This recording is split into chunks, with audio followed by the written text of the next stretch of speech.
ಮಳೆ ಬಂತು ಮಳೆ ಮಳೆ ಬಂತು ಮಳೆ ಹನಿ ಹನಿಯಾಗಿ ಬಂದಿತು ಬಾನಿಂದ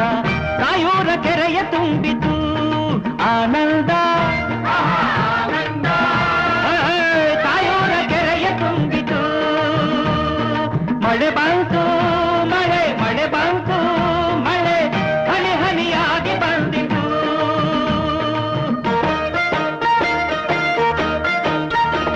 ಅಂಬಾರ ಕಪ್ಪಾಗಿ ಮೋಡ ತಂದಾಗ ಭೂಮಿಯ ತೂಕದ ಗಾಳಿ ಬಂದಾಗ ಅಂಬಾರ ಕಪ್ಪಾಗಿ ಮೋಡ ತಂದಾಗ ಭೂಮಿಯ ತೂಕದ ಗಾಳಿ ಬಂದಾಗ ಗುಡುಗುಡುಗಿ ಸಿಡಿಲು ಹೊಡೆದಾಗ